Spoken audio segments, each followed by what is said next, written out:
দিবস উদযাপিত করলাম আমরা MS group of pharmacy, nursing এবং বিএড ডিপার্টমেন্ট। আমরা সকলে সমবেত হয়েছি আমাদের বিভিন্ন ডিপার্টমেন্টের অধ্যাপক, অধ্যাপিকা এবং আমাদের সেক্রেটারি স্যার। এই দিনটির একটি বিশেষ গুরুত্ব আছে, সেই বিষয়ে আমরা সকলেই কম বিস্তর অবগত এবং এই বিষয়টি নিয়ে আমাদের অধ্যাপক ননীগোপাল মাইতি এই দিনটির বিশেষ তাৎপর্যতা সম্পর্কে আজকে দুই এক কথা বলবেন। নমস্কার। এখানে আমাদের এমএস কলেজের সেক্রেটারি মহাশয় এবং আমার যেসব সহকর্মী আছে সবাইকে স্বাধীনতা দিবসের শুভেচ্ছা। এটা ৭৮তম স্বাধীনতা দিবস।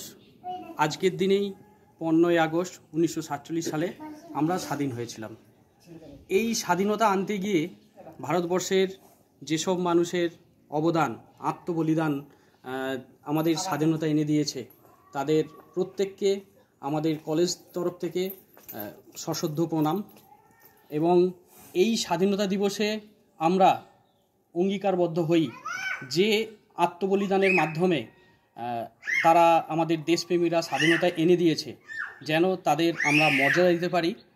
বর্তমান যুগের যে পরিস্থিতি চলছে, সেই পরিস্থিতির বিশ্লেষণ করলে আমরা দেখতে পাই যে সেই স্বাধীনতা আমরা সঠিকভাবে রাখতে পারছি না। আমরা প্রত্যেক ভারতবাসী এবং পশ্চিমবঙ্গবাসী এবং আমরা সমস্ত সর্বস্তরের মানুষ এই আজকের দিনে এই অঙ্গীকারবদ্ধ করব যে পরবর্তীকালে আমাদের স্বাধীনতার সমস্ত কিছু আমরা অক্ষুণ্ণ রাখব এবং ভারতবর্ষকে আমরা এগিয়ে নিয়ে যাওয়ার চেষ্টা করব। নমস্কার। এখন